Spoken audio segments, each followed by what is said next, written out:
Esta é uma ministração da Igreja Cristã da Família do Butantã, formando Jesus em nós.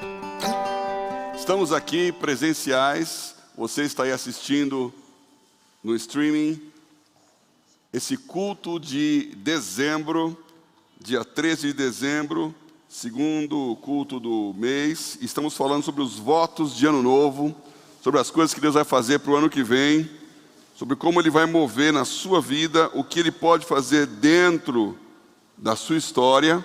Um ano de 2020 tão diferente do que imaginava, né? E agora 2021. Então, se há um momento que nós temos que pensar o que nós vamos fazer em 2021, esse é um bom momento. Fazer os votos de ano novo. E eu falei a semana passada sobre algumas posições, baseado no que a palavra de Deus fala, de uma postura sua em não ter medo, em temer a Deus e não aos homens. Então, lendo o texto de Hebreus e vendo aquilo que você pode fazer como ações práticas. Não vou falar aqui para não gastar nosso tempo, mas se você não participou, rebobina aí a palavra, você pode ouvir essa mensagem novamente, de semana passada, que dá algumas perguntas. Você quer ser hospitaleiro? Você quer realmente não ter avareza? Então são decisões que a Bíblia nos recomenda tomar para poder dizer que Deus está cuidando da sua vida. Eu quero continuar esse domingo falando sobre mais um aspecto de um voto do ano novo. E é um voto que eu sempre renovo a cada ano. Queria compartilhar com vocês esta oportunidade, eu acho que de novo esse ano muito mais importante. Por quê? Porque as pessoas confundem a palavra voto com desejo. Então, quando você fala lá saúde, prosperidade, muito dinheiro no bolso, são desejos que você tem para que a pessoa esse ano seja melhor que o outro, que tudo se realize no ano que vai nascer, né? A musiquinha. Então, isso é um desejo. E você vai desejar isso para um monte de gente. Feliz ano novo, feliz ano novo, feliz ano novo. Agora, você colocar a mão na consciência aí na memória, você vai lembrar que 31 de dezembro de ano passado, você desejou isso para 2020, né? Feliz ano novo, feliz ano novo, que esse ano seja muito bom. Que profecia furada, hein? Olha o que você desejou. Então, desejos são desejos. O que nós temos que entender é o que Deus quer que nós façamos. Porque a Bíblia fala, é um texto complicado de entender lá em Eclesiastes 3, eu leio bastante esse texto aqui, que tudo fez formoso a seu tempo. E que há tempo para todas as coisas debaixo do sol. Há tempo para sorrir, há tempo para chorar. Há tempo para abraçar e deixar de abraçar, se afastar. Este foi um ano de se afastar. E a Bíblia fala que tudo fez formoso a seu tempo. Então tem uma beleza, tem um significado, tem um propósito. A pergunta é se nós estamos entendendo esse propósito para sairmos dele com vitória. Então, voto de ano novo é aquilo que eu decido que eu vou fazer. Não é um desejo, é uma decisão. Então, eu disse isso semana passada. Voto não é um desejo, é uma decisão. Bom, se você vai tomar uma decisão, comece a pensar então. Quais decisões eu vou tomar? Porque se você falar, este ano que vem eu quero ganhar dinheiro. Isso não é uma decisão, não. Isso é mais para desejo. Agora, como é que você vai fazer para ganhar dinheiro? Quais são as ações que você vai tomar que podem levar para essa finalidade? Ah, o ano que vem eu vou emagrecer. Isso também não é uma decisão. Este é um desejo. O que você vai fazer? Porque a decisão é, todos os dias vou fazer exercício. Não vou comer mais do que tantas calorias por dia. Vou começar uma dieta assim, assim, assado. Vou controlar meu peso. Vou entrar no vigilante do peso. Vou fazer um jejum de 365 dias. E esta é uma decisão. Então você pode tomar decisões e esperar que Deus abençoe aquilo que você está decidindo, para que você tenha um resultado que não está na sua mão fazer.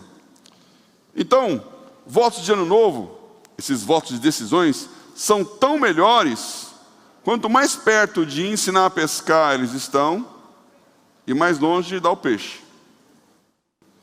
Desejo de anos novo são os peixes. Então, eu desejo que alguém me abençoe o ano que vem. Eu desejo que alguém me pare e fale, está aqui esse dinheiro. E não está errado desejar. Eu espero que coisas que eu não estou planejando aconteçam boas, agradáveis surpresas. Mas o que eu vou fazer mesmo, aquilo que é ensinar a pessoa a pescar, então são decisões que eu vou tomar para que esses peixes venham. E eu quero falar de uma dessas decisões que eu tomei há muitas décadas na minha vida, e foi uma decisão que mudou a minha história. Ela é tão óbvia quanto ensinar a pescar, mas quando você aprende a pescar, você não está nem pensando no peixe que você vai pescar.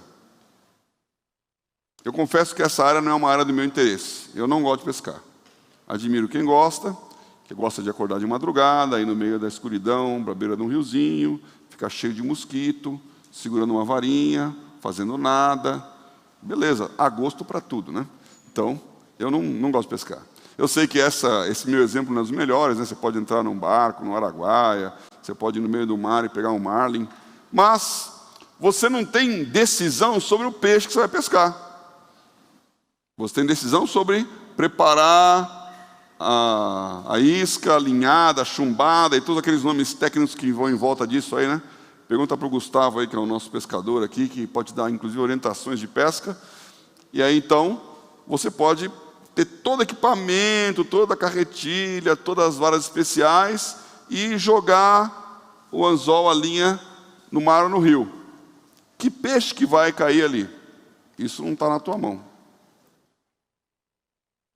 Você se prepara e espera que o peixe venha. E esse exemplo da pescaria é muito, muito importante para a sua vida. Porque se você não fizer isso em 2021, o peixe não vai vir. Deus é capaz de jogar um peixe voador no teu barco? É. Deus é capaz de fazer isso. Você não está nem pensando em pescar e cai um peixe na tua cabeça. Mas quando a gente olha a história de Jesus, quando foi perguntado pelos seus discípulos, né? Pelos sacerdotes, não eram nem os sacerdotes, eram os funcionários do templo, que vieram perguntar para os discípulos se o mestre deles pagava imposto. E não é o imposto romano, é o imposto da lei judaica para o templo. E aí então, falaram, sim, paga. Aí Jesus falou assim, Pedro, vai lá pescar, pega um peixe, dentro da boca desse peixe vai ter 2 moedas. Paga o teu imposto e paga o meu. Eu não quero ler o texto aqui também por conta do tempo, mas essa história está exatamente assim. O que acontece aí? Eu já dei esse estudo quando a gente fala de imposto, né? Pagar imposto, é horrível pagar imposto. Aqui tem um milagre. Um milagre de que nenhum peixe vem com moeda dentro da boca, né? Muito menos com a moeda exata para pagar o imposto que Jesus devia pagar e que Pedro devia pagar. Mas ele tem uma história aqui, vocês vão entender no contexto que eu estou dizendo hoje, que é uma alegoria, né, uma parábola, dizendo, você faz o que você sabe. Qual a sua profissão? Pescador. Então Pedro era pescador. Ele sabia pescar. Ele não sabia pescar peixes com moedas na boca, mas ele sabia pescar. Então ele foi lá pescar, debaixo de uma ordem de Jesus. Aliás, Jesus deu várias dessas ordens para os seus discípulos, né? Eles pescaram, não conseguiram nada, e falou, agora pesca lá de lá, e agora? Que era de manhã, fora do horário, fora de tudo. Aí Pedro disse, sob as tuas ordens lançaremos as redes.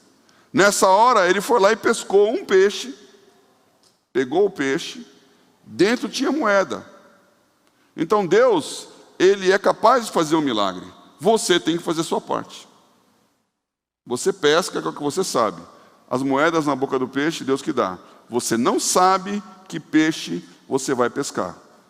Mas você sabe que você tem que pegar a sua varinha, tem que fazer a sua isca, colocar no anzol e lançar nas águas. Qual é a nossa vara de pescar? A vara de pescar que eu aprendi a usar há décadas. É a palavra de Deus, que está aqui. Está num livro, está num celular, está num manuscrito, está num papiro. Semana eu descobri que a palavra papiro vem de Pérgamo, a cidade lá uma das 7 cidades da Ásia Menor que receberam as profecias, as palavras de Apocalipse, né? As 7 igrejas. Pérgamo, onde descobriram o pergaminho. Não é nem papiro, é do Egito, né? Pergaminho. O pergaminho vem de Pérgamo. A Bíblia está escrita em pergaminhos, que é como ela era escrita antigamente. Peles de couro, bem tratadinhas, escrevia ali. Depois vem a imprensa, vem o papel. Hoje tem o celular. Então a Bíblia está em vários lugares. Mas ela está dentro de você. Então eu queria que você pensasse num voto de ano novo. Ler a Bíblia. Ler a Bíblia. E eu queria te ajudar nesse propósito de ler a Bíblia, lançando aqui mais um desafio, que para mim é um desafio. Nós fizemos alguns anos atrás aqui na igreja, a Bíblia toda. Vamos fazer mais a Bíblia toda. Se você ler 3 a 5 capítulos da Bíblia por dia, você vai ler a Bíblia toda em um ano. Será que dá? Vai gastar 20 minutos? 20 minutos do seu dia, você lê 3, 5 capítulos. Há capítulos longos, há capítulos curtos, né? Mas, na média, é isso aí. Então, se você dedicar meia hora do seu dia para ler a Bíblia, todos os dias, em um ano, você vai ler a Bíblia. Não vou perguntar aqui quantas pessoas leram já a Bíblia toda, mas deve ser uma vasta minoria. Eu já li a Bíblia toda, algumas vezes até. E eu quero de novo, então, desafiar você a ler a Bíblia toda em 2021. E vou ler junto. Então nós podemos ler a Bíblia toda. A cada semana tem lá aqueles 20 a 35 capítulos lidos que vão contar uma história e você vai adquirir um conhecimento. Esta é a sua vara de pescar. Eu comecei a ler esse livro para valer adolescente. Eu conhecia as historinhas do cultinho, eu sabia, melhor do que talvez muitos dos adultos que se convertem já adultos, né? Sabia as histórias do cultinho, os patriarcas, as histórias de Gênesis, a história de Jesus, os milagres, sabia os nomes, não por ler a Bíblia, mas por ouvir as histórias. Tinha alguns versículos que eu decorava, tinha os concursos para decorar versículo, mas eu não lia a Bíblia, abria minha Bíblia e lê. Mas com 14 anos, 13, 14 anos, eu comecei a fazer o que, lá na Palavra da Vida, que era o acampamento que eu ia todas as férias, eles chamavam de hora silenciosa. Hora silenciosa. Então era um hábito. Pega um momento, sai para um canto, abre a Bíblia e leia. Estude. E ao longo do tempo você vai acumulando esse conhecimento. Então eu estou te desafiando a pensar em fazer alguma coisa assim em 2021. Mas por que ler a Bíblia?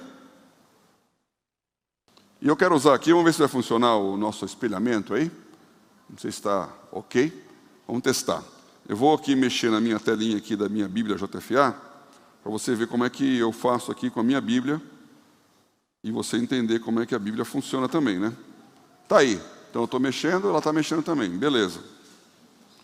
Então aqui, ó, eu estou aqui em 2 Timóteo 2, você pode ver que tem aí a RC, que é a versão revista e corrigida que a gente usa. E eu vou abrir aqui a minha Bíblia no texto que eu li semana passada, em Mateus, no capítulo 6. Mateus capítulo 6. Você vê que ele tem aqui na minha Bíblia alguns textos coloridos, ó. Esse tem um amarelinho aqui, que fala da esmola. Para que a tua esmola seja dada ocultamente, teu pai que vem em secreto te recompensará publicamente. Depois ele fala, mas tu quando orares, entra no teu aposento, e fechando a tua porta, ora teu pai que vê o que está em oculto, e teu pai que vê o que está em oculto te recompensará. E por último ele fala aqui, no final do capítulo, versículo 18, para não pareceres aos homens que jejuas, mas sim a teu pai que está oculto. E teu pai que vê o que está oculto, te recompensará. Você vê que eu marquei 3 versículos desse capítulo aqui de Mateus 6, com um amarelinho. E esse aqui, ó, no versículo 6, ó, Mateus 6,6, tem uma canetinha embaixo do versículo. Se você clicar nessa canetinha, vai aparecer aqui, ó, o estudo que eu fiz. Deus vê o oculto em nós. Eu até brinquei em casa aqui. Sabia que Jesus falou do ocultismo? Pregou o ocultismo? Aí ele falou, não, o que você está falando? Véio? 3 vezes ele fala para você fazer em oculto, e o que você faz em oculto, Deus vai recompensar, né? Então, eu fiz um estudinho aqui, que não é o caso, não vou ficar mostrando meus estudos para você, sai daqui, pronto. Mas você pode fazer isso. Vou dar até a dica, quer ver? Ó? Vamos supor que você está lendo a Bíblia e gostou do versículo 5, Mateus 6,5. Você quer guardar esse versículo. Então você clica nele aqui, ó, e aparece uma paleta de cores aí embaixo. Cada uma dessas cores, ela pode significar alguma coisa. Então você vê, quando você marca aqui o versículo rápido, ó, aparece... Oh, beleza, quando aparece é bom, né?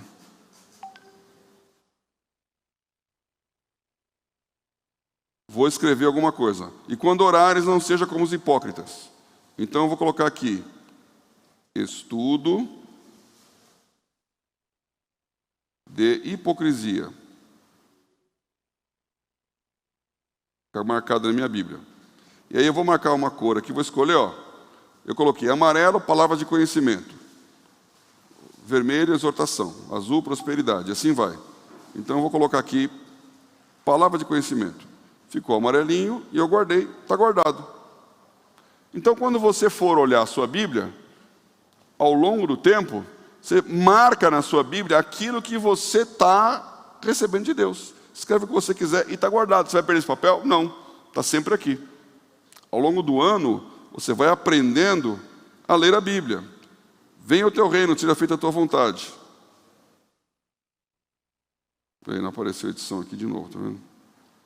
Você pode escolher, então, o que você quer e estudar. Por que eu escolhi Mateus 6 aqui com vocês? Porque tem gente que faz a Bíblia... Pode tirar aí a tela, depois a gente volta aqui com o espelhamento. Tem gente que estuda a Bíblia como um ritual, para cumprir o ritual. Então, assim como você faz uma reza, assim como você jejua, ou faz boas obras e dá esmolas, isso pode ser um ritual. Ler a Bíblia. E esse texto está dizendo aqui, Jesus falou 3 vezes, se você vai dar dinheiro para alguém, a tua mão esquerda não sabe o que a tua mão direita faça. Faz em secreto, faz em oculto. Se você vai jejuar, lava a cara.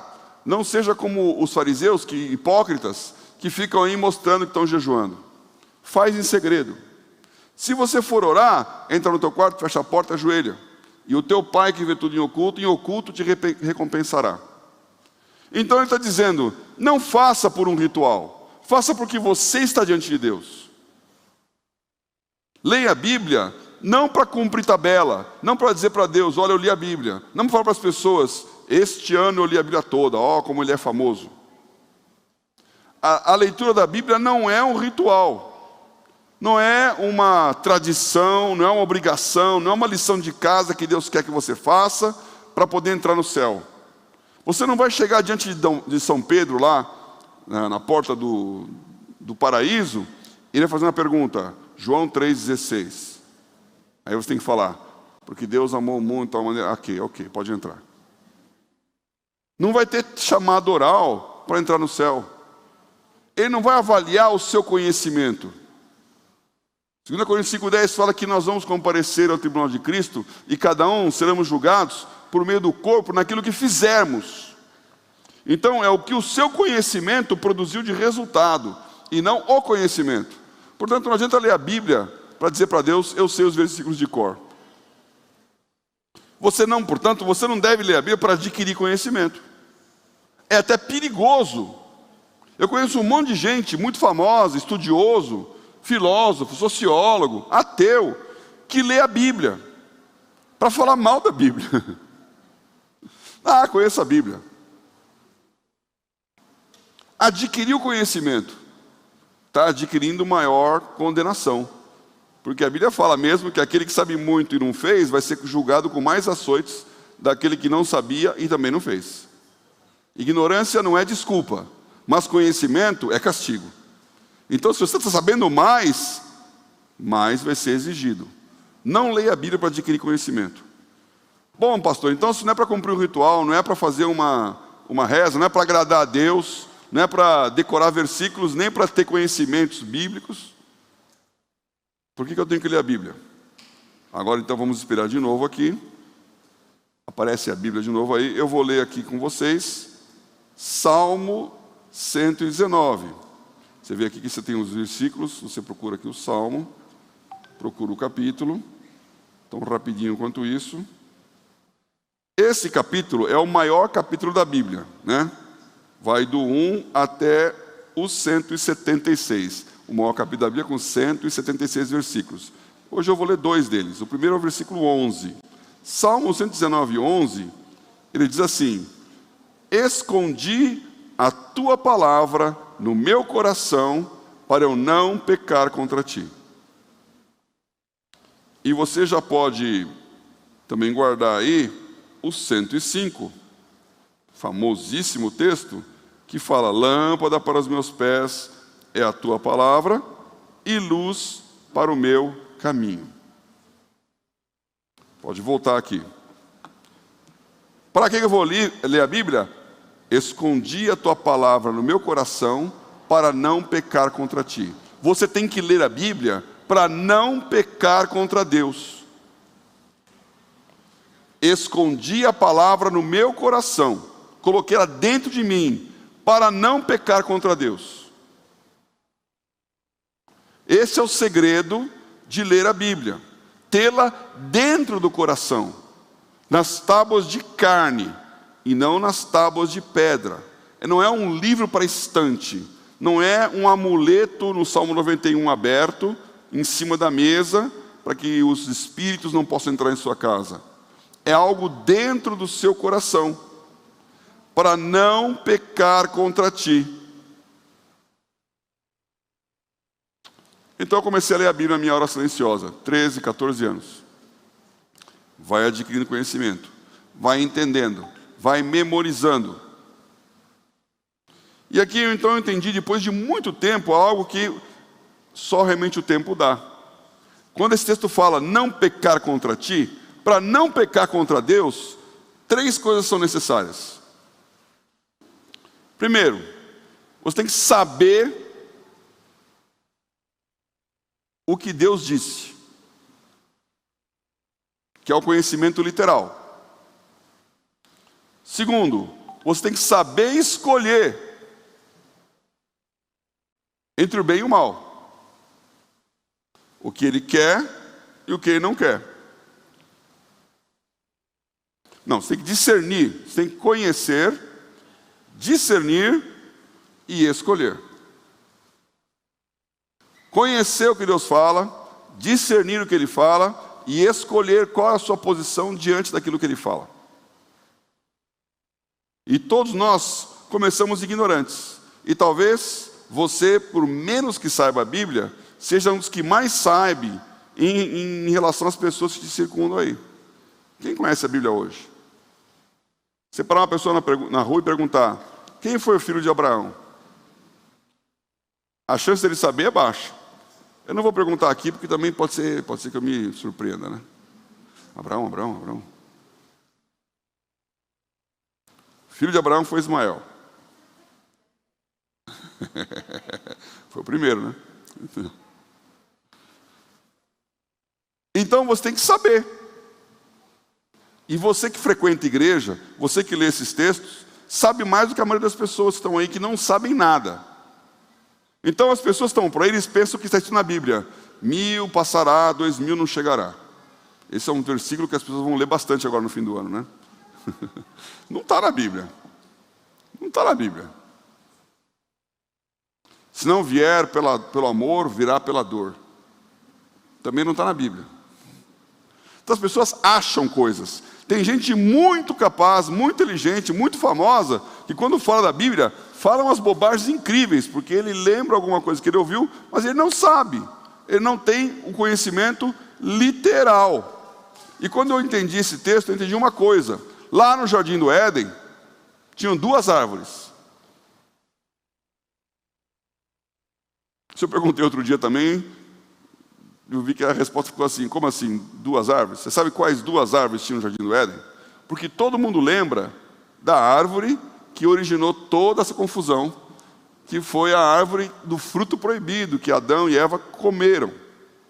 Esta árvore é a árvore do conhecimento do bem e do mal. É uma árvore só, que é o conhecimento do bem e do mal. Eles não podiam comer esse fruto. Portanto, eles não tinham conhecimento, discernimento, capacidade de saber diferenciar o bem do mal. Eles eram puros e ingênuos. Estavam num ambiente protegido. Então é que nem uma criança que nasce e não sabe nada, abstraindo o fato teológico de que ela já nasce com a semente do pecado, né? Mas ela está com o HD em branco lá.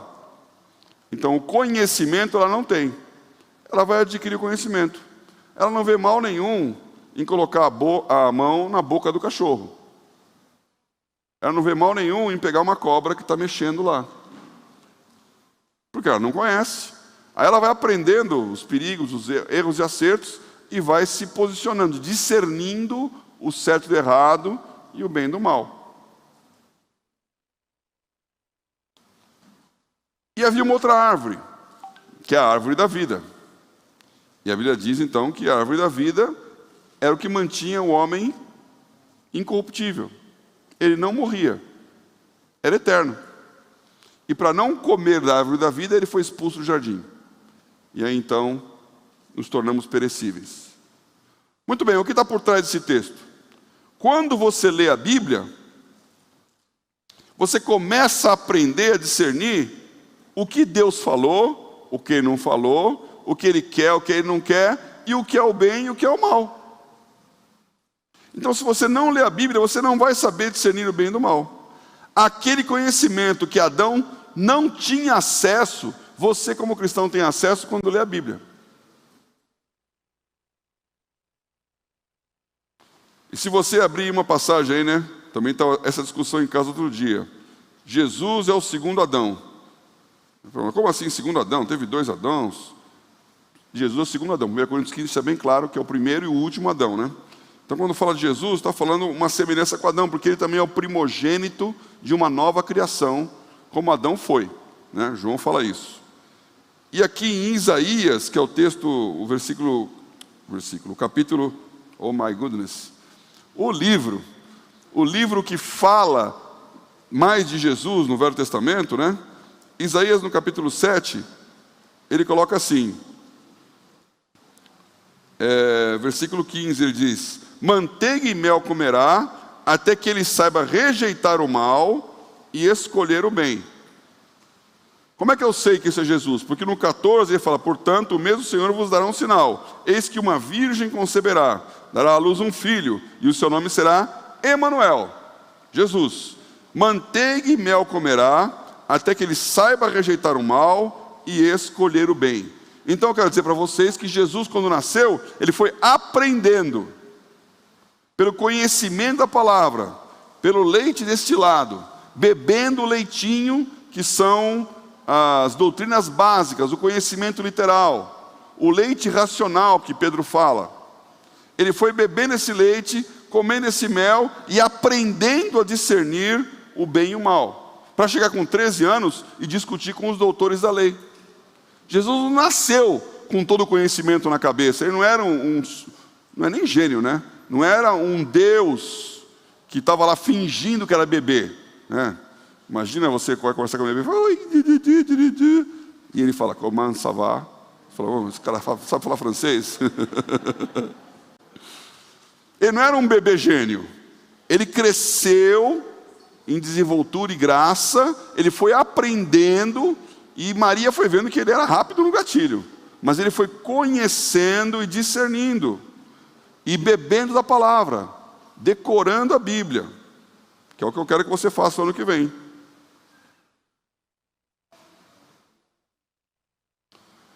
A tal ponto que, veja o que Paulo fala para Timóteo, 2 Timóteo, capítulo 2. Timóteo era um discípulo de Paulo. Era um jovenzinho, como você, eu vou ler aqui o 15. Era um jovenzinho que tinha começado a crescer no Evangelho pela sua mãe e pela sua avó. E Paulo o adotou como um discípulo. Então Paulo discipulava e tinha Timóteo como um filho espiritual. Então ele manda várias correspondências a Timóteo, que era um jovem e já era pastor de uma igreja. E ele vai explicando aqui como ele tinha que tratar com os mais velhos, como ele tinha que buscar a Deus e o que ele tinha que fazer como vida espiritual. E ele coloca aqui uma coisa muito, muito importante. Então, 2 Timóteo, capítulo 2, eu vou ler o 14. Traze estas coisas à memória, ordenando-lhes diante do Senhor que não tenham contendas de palavras, que para nada aproveitam, e são para perversão dos ouvintes. Procura apresentar-te a Deus aprovado, como obreiro que não tem de que se envergonhar, que maneja bem a palavra da verdade. Então Paulo está dizendo para Timóteo, saiba manusear a Bíblia. Saiba onde achar os versículos. Tenha as referências. Decora o texto. E você sabe quando você tem uma pessoa que conhece ou não conhece. Você conhece a Bíblia? Você conhece o texto de cor? Eu contei uma vez aqui, né, muitos não devem saber ou lembrar, mas eu nasci numa família cristã, meus pais me levavam para a igreja desde criancinha, desde bebê eu fui para o berçário. E aí com 6 anos de idade, eu estava na classezinha lá, do 4 a 6, deles, né, não era bem esse o nome naquela época. E eu lembro que com 6 anos, eu mudei de casa. Então eu frequentava a primeira igreja batista de São Paulo, onde meus pais casaram, eu morava lá perto, e fui para Vila Mariana. Igreja Batista de Vila Mariana, do ladinho da nossa de hoje.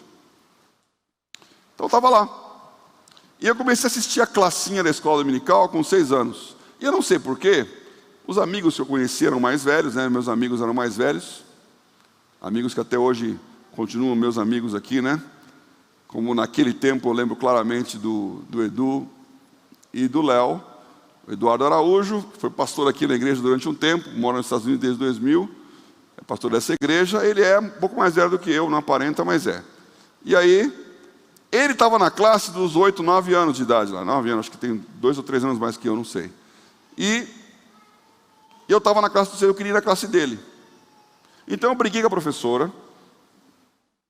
Ó, Edu, você nem sabe disso, está ouvindo aí, vai saber essa história pela primeira vez. Eu briguei com a professorinha lá, que eu nem lembro o nome dela, e fui para a classe dos 9 anos. Que eu queria assistir aula com outro lá. E a professora, chamava Célia, era uma classe dos mais velhos, né?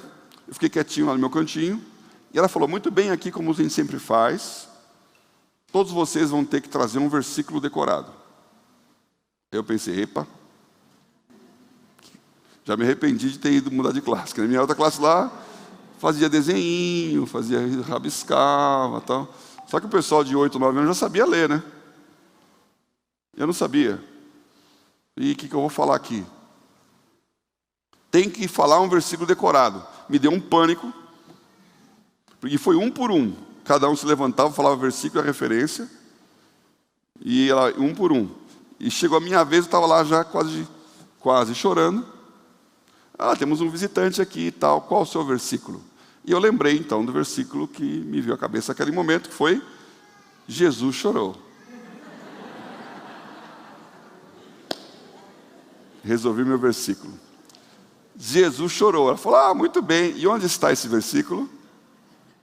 E aí então eu chorei também. Jesus chorou e eu também, porque eu não tinha a mínima noção onde é que estava escrito Jesus chorou. Acho que nem você, né? Decorar a Bíblia e saber manusear, saber entrar, saber abrir. Porque na hora que você vai conversar com o cara, você fala, está escrito lá, está escrito aonde? Está escrito aqui, ó. Capítulo, versículo, livro. Então, isso demanda tempo, estudo, conhecimento. Maneja bem a palavra da verdade e não entre em falatórios profanos. Vou aproveitar esse texto maravilhoso aqui para continuar lendo, porque isso hoje em dia é muito importante, viu? Paulo dá um conselho para Timóteo. Não entra em blá blá blá. Porque tem muita gente que conhece a Bíblia para ficar discutindo. E vira uma discussão teológica, no mau sentido da palavra, que é sem fim. E briga. E aqui na frente, ele fala assim: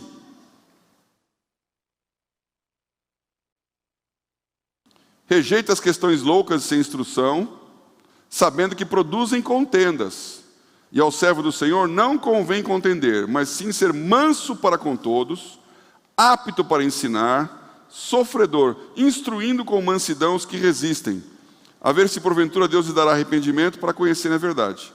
Então você tem que manejar bem a palavra da verdade, não ficar entrando em falatório, em discussão teológica que não edifica, mas ter a sua posição, saber por que você está falando. Muito bem, esse é o contexto. Agora, como é que a gente faz isso na prática? Eu pensei aqui 3 passos para você saber e querer escolher a vontade de Deus. Como eu falei, o primeiro passo é: saiba literalmente o que Deus falou. A Bíblia é a palavra de Deus. Então conheça as histórias da Bíblia. Para isso, esse plano de leitura que eu estou falando é sensacional. Você, durante 20 minutos, meia hora, vai adquirir conhecimento. Você vai estar enchendo o seu HD com dados espirituais. Começa em Gênesis 1 e vai até Apocalipse 22. Você pelo menos vai ter ouvido isso alguma vez na vida. Vai ter lido algum texto e vai guardar na sua memória. Pega um momento do seu dia em que você não tem nada para fazer, ocupar a mente mesmo, e leia, ou ouça, porque você pode apertar o botãozinho aqui do áudio e ouvir a pessoa falando. Também já disse isso aqui, eu li o Velho Testamento, lá, aqueles livros, Números, Levíticos, Deuteronômios, as genealogias, que é um texto que a gente lê pouco, porque não tem muito o que ler ali, né? Eu li tudo aquilo indo para a escola, no colegial. Ia de metrô, então eu sentava lá, pegava a Bíblia e ficava lendo. 15, 20 minutos de metrô, de ônibus. Precisa parar sem fazer nada? Leia. Ou ouça, põe o seu fone de ouvido e fica ouvindo o pastor Cornélio falar da Bíblia para você. O literal. Deus não pode usar uma coisa que você não sabe. A própria palavra fala que o homem bom tira do seu bom tesouro coisas novas e velhas. Então, quando você guarda a Bíblia como um tesouro no seu coração, esconder a palavra no coração, na hora que você precisa, ela vem à sua mente. O Espírito Santo vai fazer isso. Mas o Espírito Santo não vai te dizer uma coisa que você não sabe, não vai decorar um texto que você nunca leu. Seria injusto. Se ele fizer isso, então tem que fazer para todo mundo. Então você tem que literalmente conhecer as histórias. Vai na sequência. Tem gente que lê um pedacinho do Velho e um pedacinho do Novo. Tem planos de leitura. Eu proponho a gente fazer um plano que vá do Gênesis para o Apocalipse. Por outras razões aqui. Mas você tem que ter o literal na sua cabeça. Faça um desafio a si mesmo. Eu vou gastar um tempinho e vou na sequência lendo a Bíblia. Como é que ajuda? De novo aqui temos um grande aliado que na minha época não existia. Quando você pega uma Bíblia no digital, no final de cada capítulo, eu estou aqui em 2 Timóteo 2. O finalzinho está aqui. Marcar capítulo como lido. Então, se eu clicar aqui, li esse capítulo, leitura completa 2 Timóteo 2. Então eu já sei qual que é a minha evolução. Quando eu entro para ler a Bíblia como um todo, eu consigo ter uma noção. Está aqui, 2 Timóteo, 100%. Então, eu li todo o livro de Timóteo. Eu não marquei aqui na minha Bíblia Tito, está 0. Filemão, Hebreus está 15, Tiago está 100. Então, conforme você vai lendo, você coloca marcar, marcar, marcar. No final do ano, ou qualquer momento, você sabe quanto que você leu, quanto você não leu. Aleatoriamente. Isso é marcando o que você leu a cada momento. Agora, se você quiser fazer melhor, você pode fazer um plano de leitura. Nós temos uns planos aqui. Então, aqui embaixo, na última linha, tem planos. Você clica aqui em planos, apareceu aqui, ó, o dia da boa notícia, plano de Natal, e aí aqui embaixo, na frente, ó, Bíblia toda. A Bíblia inteira em um ano. Então, se você clicar nesse plano, a cada dia, ele vai te dar, ó, dia 1 de 365, Gênesis 1, 2, 3 e 4. Então você vai lá, clica no Gênesis 1, lê o capítulo todo do Gênesis 1, tem essa setinha azulzinha embaixo, ó, você marca ele aqui. Gênesis 2, marca. Gênesis 3, marca. Gênesis 4, completou. Aparece aqui, ó, os 4 capítulos foram lidos no dia 13 de dezembro. Completei meu plano. Amanhã, dia 14, vai ter mais texto para você ler. Gênesis 5, 6, 7, 8. Então aqui tem uma maneira simplíssima de você seguir ao longo do ano e marcando os capítulos. E ele vai guardando. E se você atrasar, ele está falando, está atrasado. Está em dia, eu estou aqui escrito em dia. Está em dia, ou está atrasado. E você vai correndo atrás. Então, tem aqui uma ferramenta e tem aqui uma razão pela qual você vai ler a Bíblia. Bom, já falei como fazer. O que eu quero fazer nesse final aqui, para você entender o poder da palavra. Além do literal, a Bíblia, ela tem um significado alegórico, de revelação. Então você, quando conhece o literal, você começa a entender um segundo nível de sabedoria, que é só quem tem o literal que pode ter o segundo. Então, Jesus falava isso. Ele falava por parábolas. E a Bíblia diz, abrirei minha boca em parábolas. E os discípulos perguntaram, por que você fala em parábolas? Eu falo em parábolas para que as pessoas, ouvindo, não escutem.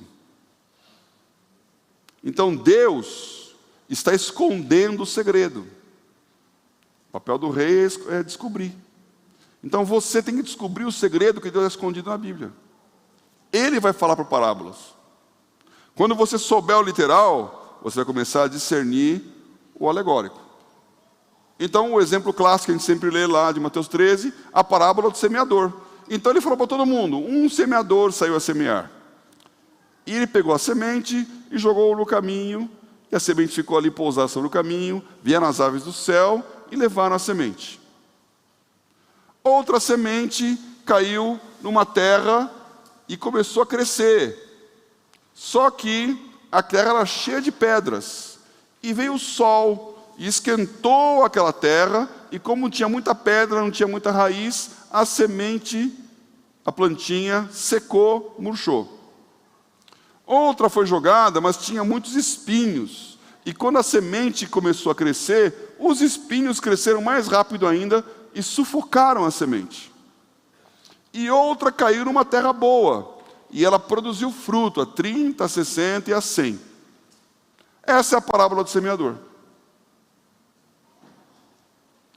E os discípulos ficaram pensando, o que ele quis dizer com isso? O que ele quis dizer com isso? Porque ele contou uma historinha, e o que está por trás da história. Então você acabou de ouvir a parábola do semeador. Se você ficar no literal, você vai saber isso. Que um semeador jogou uma semente na terra dura, na terra com pedras, na terra com espinhos e na terra boa. E as outras 3 não funcionaram, mas essa aqui deu certo. Mas os discípulos perguntaram, por que você fala por parábola? Por que é tão difícil, Jesus? Facilita a nossa vida, fala. E você pode orar assim, Senhor Deus, se o Senhor tivesse dito lá em janeiro que em março ia ter uma pandemia, puxa vida, hein, era bem mais fácil. Eu teria me preparado, teria até ganhado dinheiro. Você não falou, você não falou. Ou o Senhor não sabia? Ele fala por parábolas. Deus fala por parábolas. Há uma grande razão para isso. E se você começar a ler a Bíblia, você vai começar a entender a parábola. Jesus falou para os discípulos: eles não vão saber, mas para vocês eu vou revelar. A semente é a palavra de Deus. Então, essa Bíblia é uma semente. E a terra do caminho é a terra dura do coração do homem. Um homem que não acredita, um homem que não crê, um homem que é ateu, ele é duro. A semente vai lá, ela não penetra na terra, ela fica lá paradinha em cima. As aves dos céus são os demônios, são os espíritos do mal que roubam aquela semente e levam embora. Então a pessoa vem, assiste, frequenta, ouve e não muda, não entra, está dominada por espíritos. Esta é a semente na beira do caminho. A semente que caiu na terra cheia de pedras é aquele que aceita a palavra e se alegra e começa a frequentar a igreja. Está tudo bem, só que ele não tem profundidade, ele não tem raiz, porque a sua terra é cheia de pedras. E ele falou: a terra é o coração do homem. Então o seu coração está cheio de pedras.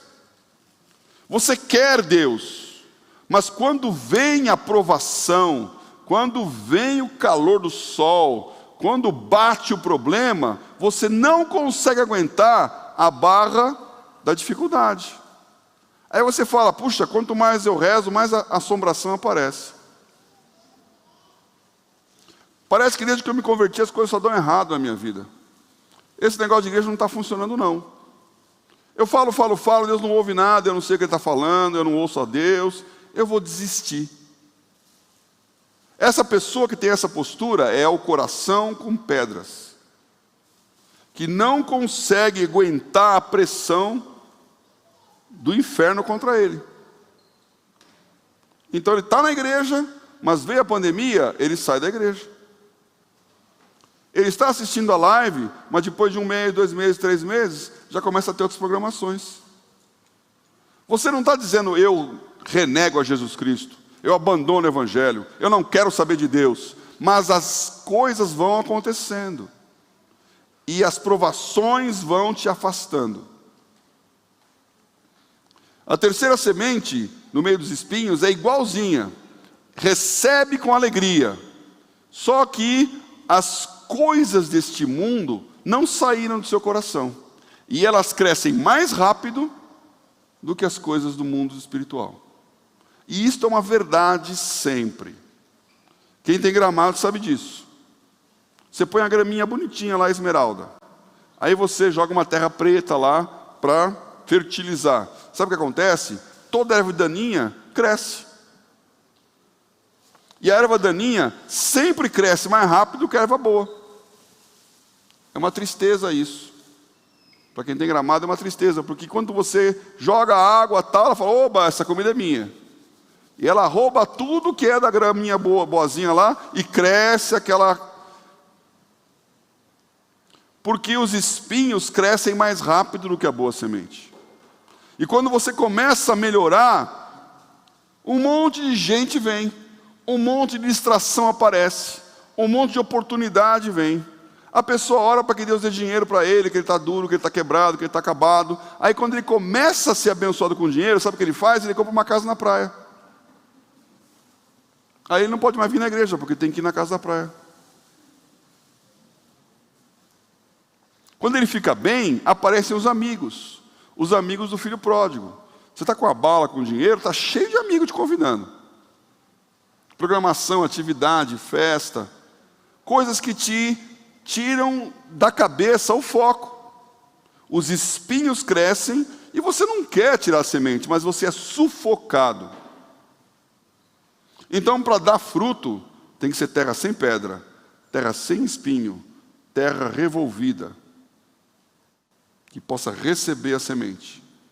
Para entender essa parábola que eu acabei de explicar, você tem que ter um pouquinho de conhecimento. Essa foi fácil porque Jesus falou isso. Então é só ler a sequência, ele explicou. Mas tem tantas que ele não explica.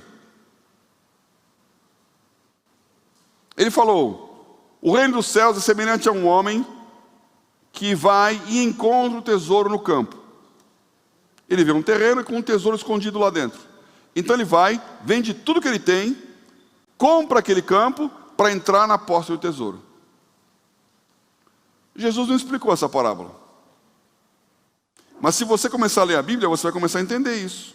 Porque a experiência, o tempo, vai te fazendo entender e como isso é importante na sua vida. Sabe por que isso é importante? Porque ele está falando, quanto custa Deus? Custa tudo o que você tem. E vale a pena? Vale, porque é barato. Pense nessa história nos dias de hoje.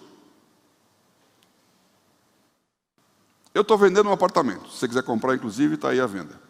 Aqui do lado. Tem um apartamento nesses prédios aqui do lado. Então eu posso ir na votação lá e falar, eu quero mais barulho da igreja do meu lado lá, porque eu gosto desse barulho. Sou morador desse prédio, eu quero mais louvor na minha janela. Então está lá o prédio lá. Ele tem um valor de mercado. Nem sei, deve estar entre 300 e 400 mil um apartamento desse aí. Preciso descobrir quanto ele vale. Vamos supor que ele vale 300. Tinha um inquilino lá. Limpou, outro dia eu fui fazer a revisão, está lá bonitinho, maravilhoso. Parabéns ao inquilino, muito bom inquilino, pagou tudo em dia e deixou o apartamento muito bonzinho, ótimo. Supondo que agora vai lá uma pessoa comprar um apartamento, eu quero vender por 300. Aí ele vai lá e ele descobre que atrás do armário da cozinha, o inquilino fez um cofre. E deixou lá $1 milhão. E foi embora e morreu. Coitadinho, meu inquilino, não morre não. Eu sou dono do apartamento. Eu não sei. Mas lá dentro tem $1 milhão atrás do armário da cozinha. Eu não sei. Estou vendendo por 300 mil. Aí o cara que vai comprar, ele está indo lá pensando em comprar um apartamento de 300 mil. Geralmente quem vai comprar não tem o dinheiro para comprar, porque a gente sempre quer comprar uma coisa mais cara do que a gente tem. Então quem tem 200 quer comprar o de 300. Quem tem 300 quer comprar o de 400. Então você está sempre querendo negociar o preço. Então ele está lá, supondo que ele tenha R$200 mil. Aí ele vai lá, eu tenho 200, o apartamento é 300. Só que ele descobre que tem $1 milhão escondido ali. Então o que ele faz? Ele vai vender tudo que ele tem, para arranjar 100 mil, para botar com os 200 que ele tem, e comprar o apartamento por 300. Eu vou ficar feliz da vida porque eu vendi pelo meu preço, e ele vai entrar lá e vai ganhar 1.300.000. 1 milhão.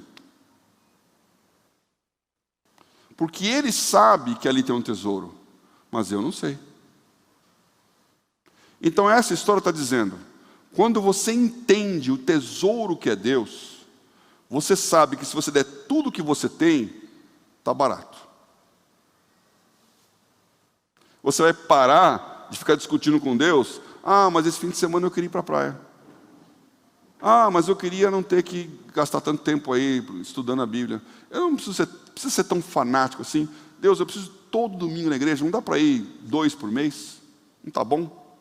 Você começa a negociar com Deus, porque você não percebe valor no retorno. Mas o reino dos céus é semelhante a um homem que descobre um tesouro e que vai dar tudo por aquele tesouro. Então, eu descobri que o reino dos céus é um tesouro na minha vida. Então agora, eu não estou buscando a Deus para Ele abençoar o meu emprego. Eu não estou buscando a Deus para Ele me dar uma casa bonita. Eu não estou buscando a Deus para Ele resolver o meu problema de saúde para poder viajar para a Disney. Eu estou buscando a Deus porque Deus merece. Mais do que tudo. Ele não é o provedor das minhas necessidades. Eu sou o servo da vontade dEle. E é por isso que eu estou de pé nesse púlpito aqui e não usufruindo da Covid na fazenda que eu poderia ter comprado.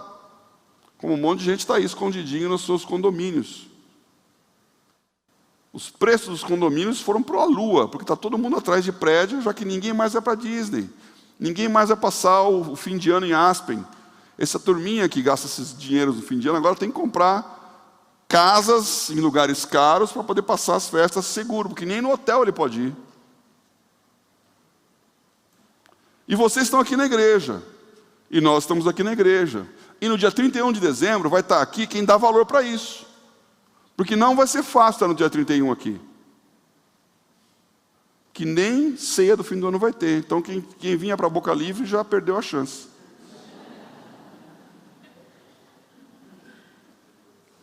Eu sempre falo isso, sabe quem vem para a igreja? Quem não tem muita alternativa.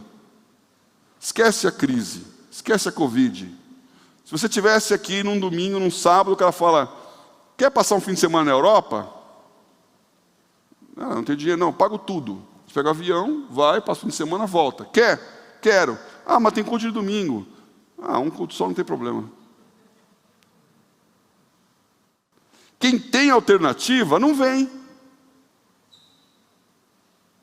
A menos que perceba valor no que está fazendo. E eu entendi há muito tempo que não há nada melhor, nada mais produtivo, nada mais de maior retorno do que investir no reino de Deus. Você coloca a sua semente ali e ela produz a 100.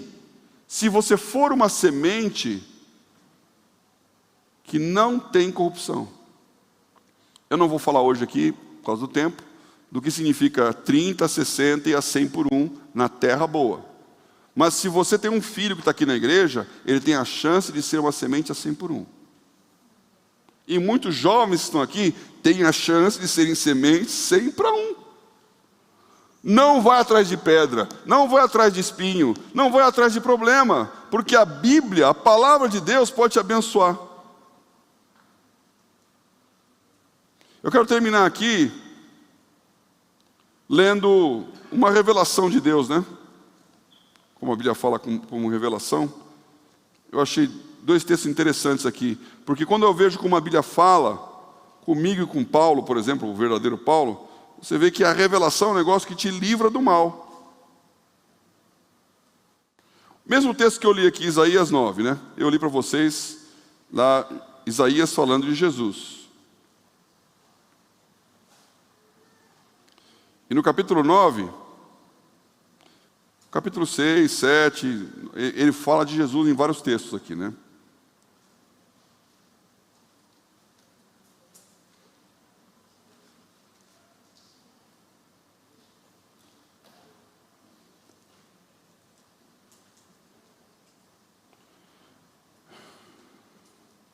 Olha o que eu estava lendo essa semana isso, eu nunca tinha visto esse texto assim, né? Isaías 9, ele está falando ameaças contra o reino de Israel. Está falando do Messias, né? O famoso versículo é o versículo 6. Um menino vos nasceu, um filho se nos deu, o principado está sobre os seus ombros, o seu nome será maravilhoso, conselheiro, Deus forte, para a eternidade, príncipe da paz. Isso é cantata de Natal nas igrejas, né? Falando do Messias. Do incremento desse principado da paz não haverá fim. Mas quando ele continua falando, ele chega aqui no versículo 14 e diz: pelo que o Senhor cortará de Israel a cabeça e a cauda, o ramo e o junco, em um mesmo dia. O ancião e o varão de respeito são a cabeça, e o profeta que ensina falsidade é a cauda. Quando eu li isso aqui, essa semana, nunca tinha reparado nesse texto. Eu li isso aqui e pensei, olha só, vou fazer um sermão chamado Quando o Rabo Abana o Cachorro. Porque ele está dizendo que o governo da igreja, o ancião, o varão de respeito, são a cabeça. E que o profeta que dá profetada é a cauda. Então, se você tem na igreja gente que fica falando em nome de Deus, mas não é Deus, é a cauda abanando o cachorro. E tem um monte de igreja em que tem governo que fica ouvindo o profeta, que nada de profeta tem, e que fala como se fosse de Deus. Por isso nós temos que ter governo e nós temos que ter profecia. O cara fala, concorda, não concorda, julga, não julga, que 2 Coríntios 14 fala, quando um profetiza, os demais julgam. Então há um juízo, e o governo fala, isso sim, isso não. Isso traz saúde para a igreja. E aqui está falando. Eu li esse texto aqui e falei, puxa, mais uma para minha coleção aqui. O capítulo 7 de Isaías, que é o que fala bastante sobre Jesus, que eu li com vocês, ele tem uma outra uma outra coisa que eu também nunca tinha reparado. Porque ele fala que a virgem conceberá, dará à luz um filho, manteiga e mel comerá, mas antes, ele está fazendo ele está falando para o rei Acás, que era o rei de Judá, para pedir um sinal a Deus. E o Acás falou, não vou dar nenhum sinal não. Eu vou ler aqui o versículo 11, né? Pede para ti ao Senhor teu Deus um sinal. Pede-o ou embaixo nas profundezas ou em cima nas alturas. Acás, porém, disse, não o pedirei, nem tentarei o Senhor. Então ele falou, não vou dar sinal, não vou pedir para Deus nada. Aí Isaías falou, então ele disse, ouvi agora, ó casa de Davi, pouco vos é afadigardes os homens, senão que ainda afadigareis também ao meu Deus? Portanto, o mesmo Senhor vos dará um sinal. Eis que uma virgem conceberá e dará à luz um filho, e será o seu nome Emanuel. Manteiga e mel comerá, antes que ele saiba rejeitar o mal e escolher o bem. Na verdade, antes que este menino saiba rejeitar o mal e escolher o bem, a terra de que te enfadas será desamparada dos seus 2 reis. Isaías fez uma profecia aqui que o Acás não estava nem pedindo. Essa profecia foi o seguinte, vai vir um menino, ele vai nascer. O nome dele, Emanuel. Ele vai ser o Messias. Mas os 2 reis, o rei de Israel e o rei de Judá, vão ser desarraigados. E no versículo 8 ele fala, a cabeça da Síria será Damasco, a cabeça de Damasco Rezim, e dentro de 65 anos, Efraim será quebrantado e deixará de ser povo. Ele fez uma profecia dizendo, vai acabar essa nação. E os assírios vieram depois de 65 anos e destruíram aquela nação.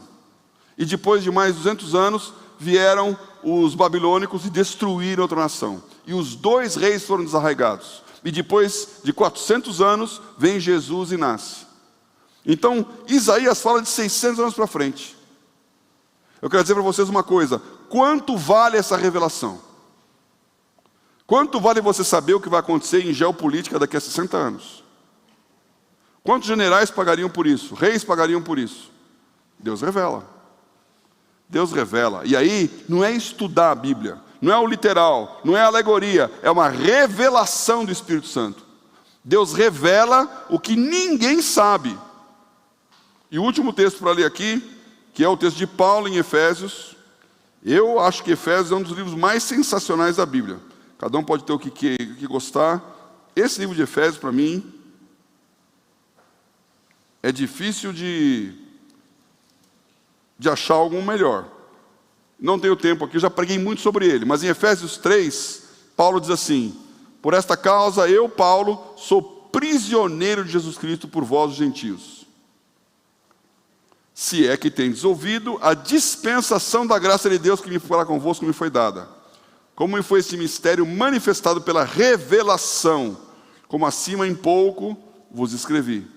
Porque quando ledes, podeis perceber a minha compreensão do mistério de Cristo, o qual nos outros séculos não foi manifestado aos filhos dos homens, como agora tem sido revelado pelo Espírito aos seus santos, apóstolos e profetas. Revelação.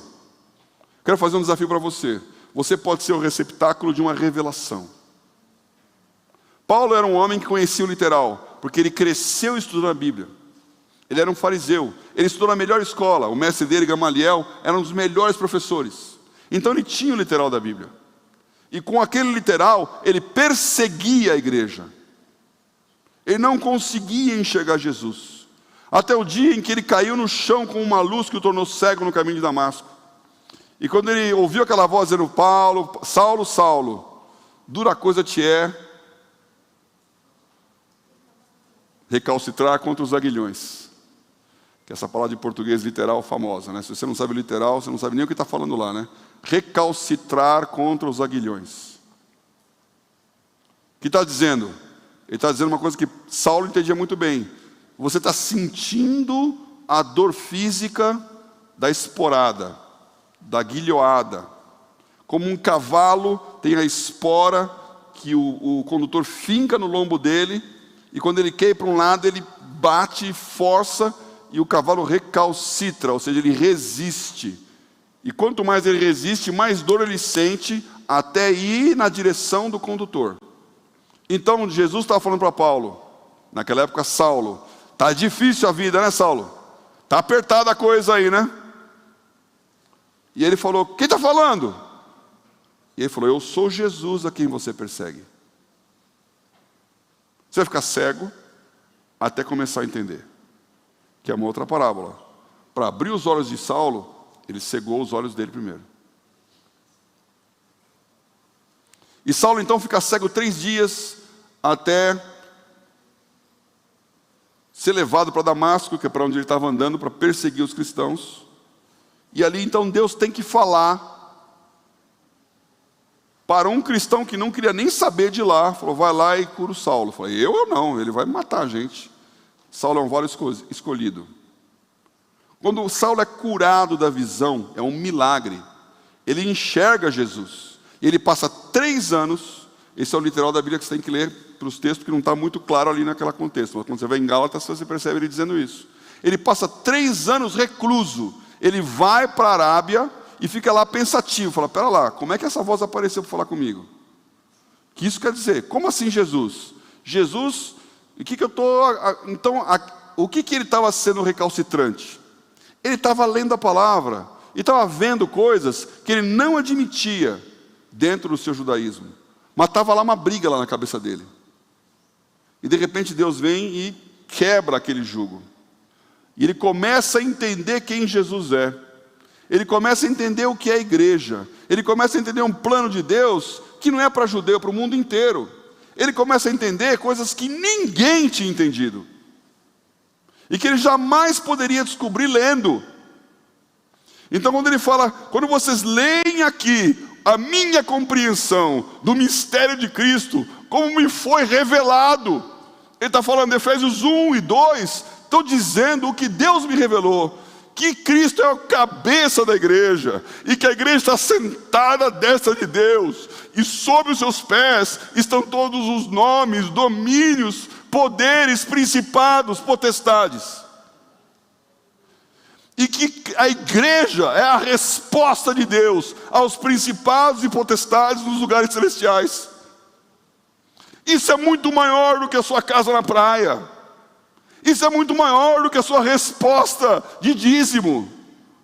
A igreja é a resposta de Deus, que esteve escondida pelos séculos, e os príncipes deste mundo não puderam descobrir o segredo. É o que Deus profetizou em Adão, dizendo, você vai pisar a cabeça da serpente, ela lhe ferirá o calcanhar, mas vai sair uma semente aí, e todas as famílias serão abençoadas. E ele repete isso para Abraão, em ti serão benditas todas as famílias da terra. Não é para um judeu, não é um povo escolhido, é para nós. Essa é a igreja. A palavra revelada para Paulo. Então ele fala, por isso quando vocês leem, vocês entendem que eu sou prisioneiro desse evangelho para vocês. Eu vou morrer, porque vocês têm que saber disso. E está barato. E quando eu passar, os gentios terão a porta do evangelho aberta. Porque eu fui escolhido para levar o evangelho aos gentios. Porque Pedro não ia ter essa condição. Tiago, João, os discípulos não conseguiam deixar de ser judeus. Mas Paulo foi levantado. E é por isso que eu me chamo Paulo, e é por isso que nós estamos falando essas coisas aqui hoje. Porque houve uma revelação da palavra que ele entendeu. Então eu tenho uma esperança com vocês aqui. Que as nossas crianças aprendam o literal da palavra. E que os nossos jovens aprendam o alegórico da palavra. E que um dia a revelação de Deus caia sobre vocês, sobre nós, e nós possamos entender coisas que ninguém está entendendo. E pode começar em 1º de janeiro de 2021, se você falar, eu vou ler esse livro. Eu vou ler esse livro. Deus está nesse negócio. E ler a Bíblia é a maior decisão que você pode ter. E aquilo que eu fiz na minha vida que deu certo, foi o que a Bíblia me falou. E ela fala com você de todas as maneiras. Ela fala sobrenaturalmente. Ela aparece na hora em que você tem que tomar a decisão de comprar ou vender.